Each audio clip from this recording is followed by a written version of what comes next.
पाकिस्तान और Saudi Arabia के रिश्ते कितने गहरे हैं, आप इस बात से अंदाजा लगा लो कि पाकिस्तान के एटॉमिक टेस्ट के बाद सऊदी अरेबिया ने पाकिस्तान को 50,000 बैरल तेल प्रतिदिन भेजे, वो भी free of charge. Pakistan sanction से बच पाया इसी तेल की वजह से। इस हफ्ते उसी नवाज शरीफ के छोटे भाई और पाकिस्तान के मौजूदा प्रधानमंत्री शहबाज शरीफ रियाद पहुंचते हैं। नई दिल्ली के साथ घमासान के कुछ ही महीने बाद अपने पुराने दोस्त के साथ एक ऐतिहासिक समझौता पर हस्ताक्षर करते हैं। पाकिस्तान और सऊदी अरेबिया के बीच स्ट्रेटेजिक म्यूचुअल डिफेंस एग्रीमेंट अब दोनों देशों के बीच में एक फॉर्मल मिलिट्री अलायंस कायम कर चुका है, जिसके बाद एक मुल्क पर हमला दोनों देशों पर वार माना जाएगा। वैसे तो बाकी दुनिया इसे इजरायली अटैक से सऊदीज को बचाने के लेंस से देख रही है, पाकिस्तान के न्यूक्लियर अम्ब्रेला का एक्सटेंशन माना जा रहा है। लेकिन अगर सोचिए, अगर दोहा के बीच में इजरायल हमला कर सकता है और अमेरिका का इतना अच्छा दोस्त होने के बावजूद अमेरिका कतर पर यह हमला होने देता है, तो भाई पूरे बाकी जो गल्फ के देश हैं वो अपनी अपनी सुरक्षा के लिए कुछ काम तो करेंगे। लेकिन भारत के लिए यह स्ट्रेटेजिक म्यूचुअल डिफेंस एग्रीमेंट एक नई सरदर्दी बनकर आई है। न्यू दिल्ली के लिए अब यह सवाल अहम होता है कि कल मानिए एक बार फिर समय आता है जब भारत और पाकिस्तान जंग के मैदान में आमने सामने खड़े हो जाते हैं, क्रिकेट के पिच पर नहीं, असली मैदान में, तो क्या उसका साथ सऊदी अरेबिया फिर से देगा? और अगर सऊदी अरेबिया पाकिस्तान का साथ देगा तो इस स्थिति में उन 25 लाख भारतीयों का क्या होगा जो सऊदी अरेबिया में आज के डेट में काम करते हैं। इससे पहले कि हम इस सवाल का जवाब ढूंढे, इस पर फोकस करें, आपको जल्दी से यह भी बता दूं कि यह डील हमारे लिए इस हफ्ते मिडिल ईस्ट से इकलौती बुरी खबर नहीं है। अब यह भी खबर आ रही है कि अमेरिका ने भारत के लिए ईरान के चाहबार पोर्ट पर जो सैंक्शन एग्जेम्पशन था, सालों से जो एग्जेम्पशन चला आ रहा था, उसे अब खत्म कर दिया है। अभी तक अमेरिका ने भारत को इस पोर्ट पर सैंक्शन से राहत देकर रखी थी, लेकिन अब की बार ट्रंप सरकार ने मोदी को दोस्त बुलाते हुए उसी के पीठ पर फिर से खंजर भोंक दिया है। इसकी हस्ताक्षर किए सऊदी क्राउन प्रिंस मोहम्मद बिन सलमान के साथ। अभी तक इस एग्रीमेंट के सारे डिटेल्स तो सामने नहीं आए हैं, लेकिन इस पैक्ट की एक जो क्लॉज है ना, पूरी दुनिया का ध्यान अपनी तरफ खींचा है, और वो क्लॉज है, and I quote, any aggression against either country shall be considered as an aggression against both. ये क्लॉज बहुत हद तक नेटो के आर्टिकल 5 की तरह है, जहां अटैक ऑन वन को अटैक ऑन ऑल माना जाता है। इसीलिए इस नए पाकिस्तान सऊदी डील को भी इस्लामिक नेटो की शुरुआत की तरह देखा जा रहा है। पाकिस्तान डिफेंस मिनिस्टर ने साफ साफ कह दिया है कि बाकी अरब देशों के लिए भी ये डील, वो इस डील का हिस्सा बन सकते हैं, and I quote, the doors are not closed. तो हो सकता है कि फ्यूचर में यूएई या कतर जैसे देश भी आने वाले टाइम में इस डील का एक हिस्सा बन जाएं, जैसे सही मायनों में आप कह सकते हो एक इस्लामिक या अरब वर्जन ऑफ नेटो पैदा हो सकता है। यूएस इतनी कन्वीनियंटली ऐसा इसलिए कर पा रहा है क्योंकि उसे पता है कि भारत के पास और कोई ऑप्शन नहीं है। एक तरफ हमारे पास चाइना है, $100 बिलियन का तो ट्रेड डेफिसिट हो चुका है, वो देश जो हमें खा जाएगा, हमारे देश के कुछ हिस्सों को, टुकड़ों को खाकर बैठा हुआ है। दूसरी तरफ हमारे पास यूएसए है। अब या तो हम अपने मार्केट्स खोलें उनके लिए, या तो फिर वो और सैंक्शन लगाए। चाइना की तरह हमारे पास वो पावर, वो शक्ति, वो मैन्युफैक्चरिंग नहीं है कि हम भी यूएसए के ऊपर उल्टा टैरिफ अनाउंस कर दे। तो ट्रंप मोदी को अच्छी अच्छी बातें सुना रहा है, अपना दोस्त बोल रहा है, पीछे से छुरा भी भोंक रहा है, और तब तक भोंकता रहेगा जब तक भारत उसकी बात ना मानेगा।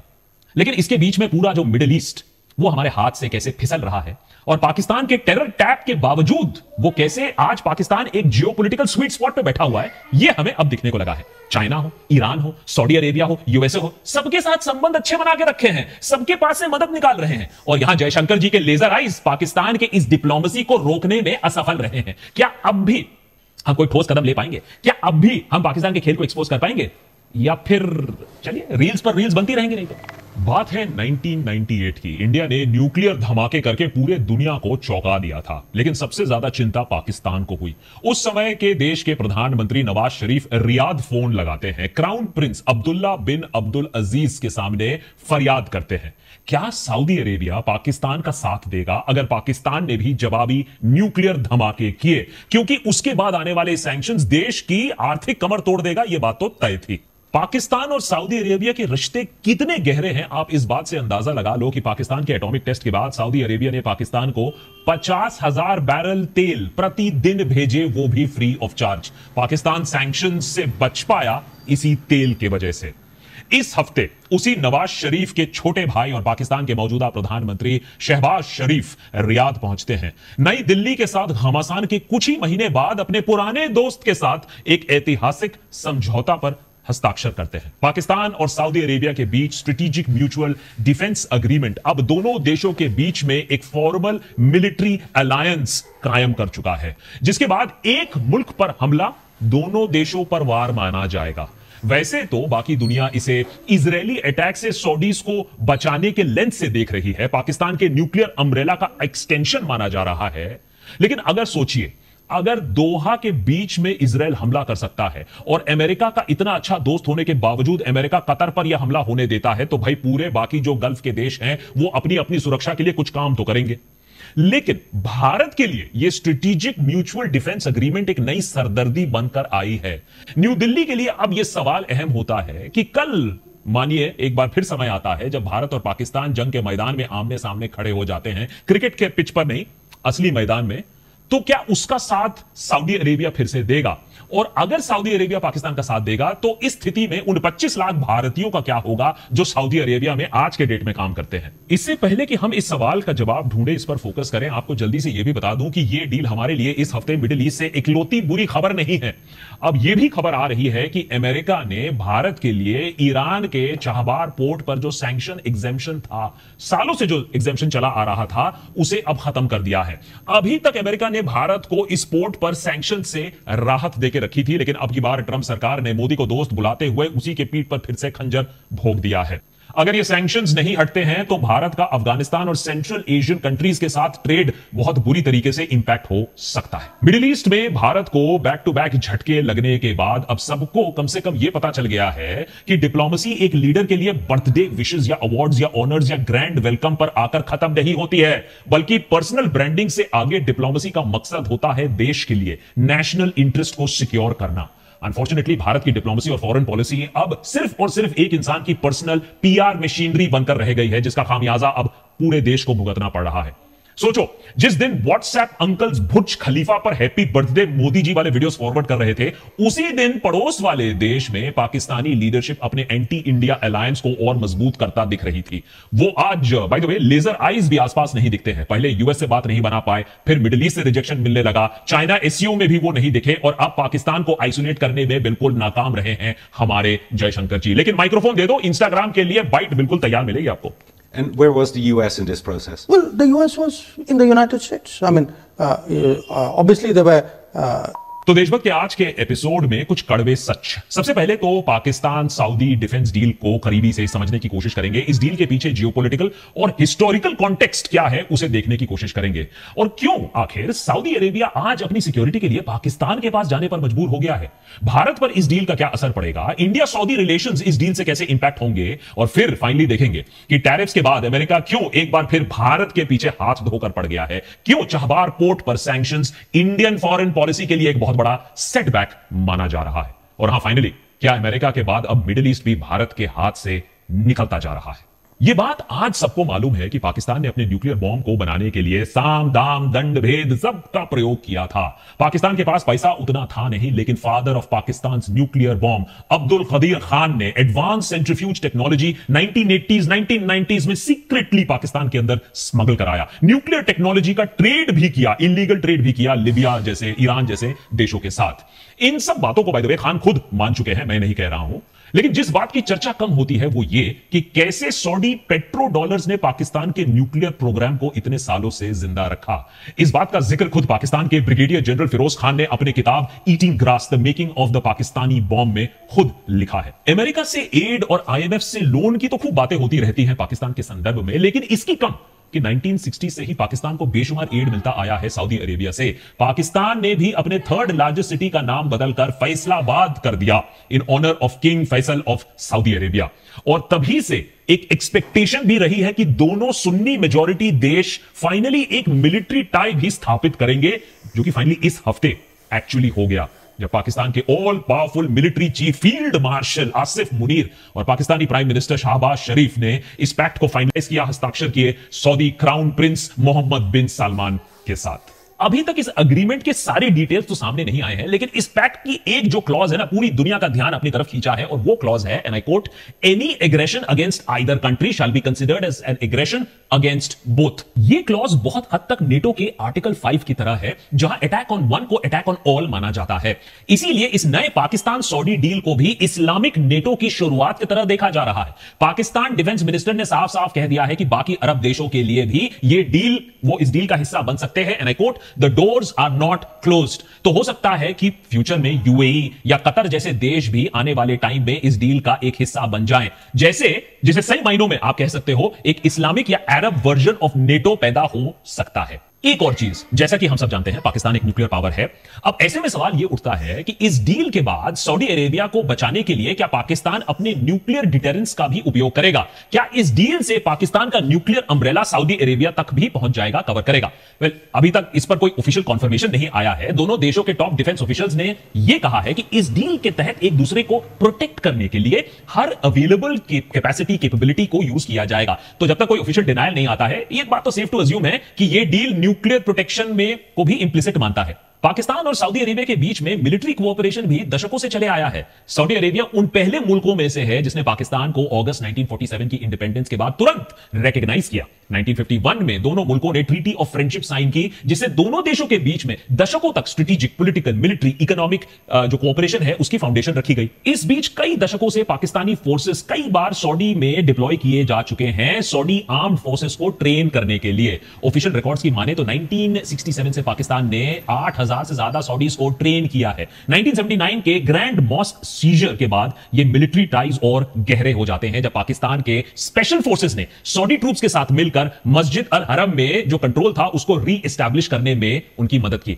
कुछ ही सालों के बाद 1982 में दोनों देशों के बीच में bilateral security cooperation agreement sign किया गया, जिसे ट्रेनिंग, एडवाइजरी सपोर्ट और सऊदी सॉइल पर पाकिस्तानी डिप्लॉयमेंट को इंस्टीट्यूशनलाइज कर दिया गया। इसके बाद कुछ इंस्टेंसेस में तो 20,000 तक पाकिस्तानी ट्रूप्स सऊदी अरेबिया में स्टेशन रहे हैं। सऊदी अरेबिया आज पाकिस्तान मेड आर्म्स का भी एक बहुत बड़ा इंपोर्टर बन चुका है। लेकिन ये जो नया डिफेंस पैक्ट है, ये पाकिस्तान और सऊदी के बीच में जो बायलैटरल रिलेशंस थे उसको सिर्फ एडवांस नहीं करता, ये कुछ अलग ही चीज है। ये डील एक ऐसे समय पर आता है जब मिडिल ईस्ट में सिक्योरिटी सिचुएशन एक्चुअली कोलैप्स कर रहा है। समझाता हूं कैसे। आज इजराइल मिडिल ईस्ट में जहां चाहे जब चाहे किसी को भी अटैक कर रहा है। ईरान हो गया, सीरिया हो गया, लेबनान हो गया, कतर हो गया, हर जगह इजरायली जेट्स और मिसाइल्स अटैक कर पा रहे हैं। अब इन देशों की अपनी जो सॉवरेनिटी है, टेरिटोरियल इंटेग्रिटी है, सब कुछ इग्नोर करके बस इजराइल एक बुली की तरह बिहेव कर रहा है। वही अमेरिका जो सालों से नहीं दशकों से मिडिल ईस्ट में नेट सिक्योरिटी प्रोवाइडर माने पीस मेकर बनकर खड़ा था, आज वो अमेरिका इजराइल को इन इलीगल अटैक्स को करने दे रहा है, या तो इग्नोर कर रहा है या तो उन्हें चुपचाप सपोर्ट भी कर रहा है। यूएस का ये जो ब्लाइंड सपोर्ट टू इजराइल है, अब इसके पीछे भी बहुत कॉम्प्लिकेटेड रीजंस है। इसके बारे में हमने आपको एक अलग एपिसोड बना के ये बात समझाई है, टाइम मिले तो देख लीजिएगा। लेकिन वजह जो भी हो, हां, और यूएसए की चुप्पी की वजह जो भी हो, सच तो यही है कि मिडिल ईस्ट में आज कहीं भी कभी भी इजराइल अटैक कर सकता है। हमास का एक एक्सक्यूज है, बहाना है, और इस रीजन में 40 से 50,000 ट्रूप स्टेशन होने के बावजूद यूएस अपने अरब एलाइज की मदद करने के लिए आगे नहीं आ पा रहा है या आना नहीं चाहता है। अब ऐसे में देशों को अपनी सिक्योरिटी के लिए इंतजाम तो खुद ही करना पड़ेगा। सऊदी अरेबिया की रॉयल फैमिली सालों से अपने देश से ज्यादा अपने पावर को प्रोटेक्ट करने पर फोकस्ड रही है। एक्सटर्नल सिक्योरिटी के लिए यूएस तो है ही है। अब ऐसे में सऊदी और बाकी अरब किंगडम्स ने बेशुमार पैसा होने के बावजूद कभी मिलिट्री पावर पर फोकस नहीं किया, या यूं कह लीजिए यूएस ने उन्हें फोकस करने भी नहीं दिया, कहा हम तो हैं, आप कुछ मत करो। वहीं पाकिस्तान बाकी मुस्लिम देशों से अलग सिंगल माइंडेडली भारत को चैलेंज करने के लिए अपनी मिलिट्री पर फोकस करते आया है। भले ही देश की इकोनॉमी की हालत टाइट हो जाए, लोगों को दिक्कतें झेलना पड़े, लोगों के पास खाने को ना हो, लेकिन मिसाइल होना चाहिए, न्यूक्लियर वेपन होना चाहिए, एटम बम होना चाहिए। ऐसे में आज पाकिस्तान को आईएमएफ लोन पर लोन मिले जा रहा है उसे बचाने के लिए, लेकिन फिर भी वो इस्लामिक वर्ल्ड में स्ट्रॉन्गेस्ट मिलिट्री पावर बनकर उभरा है। सऊदी जैसे देश सालों से पाकिस्तान को पैसे और लोन देकर डिफॉल्ट से बचाते आए हैं। अब पाकिस्तान की बारी है to return the favour. Saudi leaders ने हमेशा से ही यह माना है कि ईरान की तरह उन्हें मिसाइल और एटॉमिक पावर में इन्वेस्ट करने की जरूरत डायरेक्टली नहीं है, क्योंकि अगर जरूरत पड़े तो यह सब पाकिस्तान से वो आराम से खरीद सकता है या लोन पर ले सकता है। 1999 में सऊदी अरेबिया के उस समय के डिफेंस मिनिस्टर पाकिस्तान के यूरेनियम इनरिचमेंट प्लांट्स का दौरा करते हैं और पाकिस्तान से रिक्वेस्ट करते हैं कि टेक्निकल और साइंटिफिक नॉलेज उनके देश के साथ भी शेयर किया जाए। टू इट्स क्रेडिट, इस्लामाबाद ने ऐसे रिक्वेस्ट को बार बार टाला जरूर है, लेकिन पॉलिटिकल एक्सपर्ट्स का मानना है कि सऊदी अरेबिया का असली प्लान कुछ अलग है। ये जो इकोनॉमिक सपोर्ट जो पाकिस्तान को दिया जा रहा है, ये इस बात को गारंटी करता है कि जिस दिन जरूरत पड़ेगी वो पाकिस्तान के न्यूक्लियर बॉम्ब को भाड़े पर ले सकते हैं। आज अगर ईरान के पास न्यूक्लियर टेक्नोलॉजी है, अगर इजराइल बेलगाम बमबारी कर रहा है, तो सऊदी अरेबिया को भी लंबे रेस की तैयारी करनी पड़ेगी। सऊदी अरेबिया तो अपनी लॉन्ग टर्म तैयारी कर रहा है, अब समझते हैं कि हमें भी क्यों तैयारी करने की दरकार है। आज भारत और देशवासियों के लिए सबसे बड़ा कंसर्न यही है कि कल अगर एंटी टेरर ऑपरेशंस के चलते हम दोबारा पाकिस्तान के खिलाफ ऑपरेशंस लॉन्च करेंगे, युद्ध होगा, तो क्या सऊदी अरेबिया पाकिस्तान की तरफ हो जाएगा, उसके साथ खड़ा हो जाएगा, भारत के खिलाफ हमला कर देगा? क्योंकि दिलचस्प बात यह है कि सऊदी अरेबिया ने इंडिया के साथ हमेशा अच्छे political, strategic, economic relationships maintain किए हैं दशकों से। इंडिया और सऊदी अरेबिया एक दूसरे के लार्जेस्ट ट्रेडिंग पार्टनर्स में एक दूसरे को गिनते हैं। फाइनेंशियल ईयर 23-24 में हमारा बायलैटरल ट्रेड $43 बिलियन रह चुका है, जिसमें इंडियन एक्सपोर्ट्स 12 बिलियन के रह चुके हैं, इंपोर्ट्स 32 बिलियन पर। इसके अलावा आज सऊदी अरेबिया में लगभग 25 लाख भारतीय रहते हैं, जो अब वहां की इकोनॉमी, वहां के डेली लाइफ का एक इंटीग्रल हिस्सा बन चुके हैं। जनवरी 2006 में किंग अब्दुल्ला का इंडिया विजिट दोनों देशों के लिए ऐतिहासिक माना जाता है। फिर 2010 में prime minister Manmohan Singh Riyadh के दौरे पर जाते हैं, स्ट्रेटेजिक पार्टनरशिप और भी तगड़ी हो जाती है। पिछले 11 सालों में मोदी सरकार ने भी सऊदी अरेबिया के साथ अपने रिश्ते मजबूत करने के लिए जी जान कोशिश की है। 2016 में प्रधानमंत्री मोदी रियाद जाते हैं तो किंग सलमान ने उनको उनके किंगडम का सबसे बड़ा सिविलियन ऑनर भी, उसे भी सम्मानित किया। इस साल 22 अप्रैल पहलगाम अटैक के टाइम पर प्रधानमंत्री मोदी सऊदी अरेबिया में थे और उनके सऊदी होस्ट ने तुरंत इस इंसिडेंट को कंडेम किया। बाद में Saudi minister of state for foreign affairs ने ऑपरेशन सिंदूर के समय भारत में एक अनअनाउंस्ड ट्रिप भी किया था। तो कुल मिलाकर देखा जाए तो यह बात बिल्कुल सही है कि पाकिस्तान और सऊदी अरेबिया में दशकों की काफी क्लोज पार्टनरशिप रिलेशनशिप रह चुकी है, लेकिन यह बात भी सच है कि बीते कुछ सालों में भारत सरकार ने भी सऊदी अरेबिया के साथ एक इंडिपेंडेंट बायलैटरल रिलेशन डेवलप करने की कोशिश की है।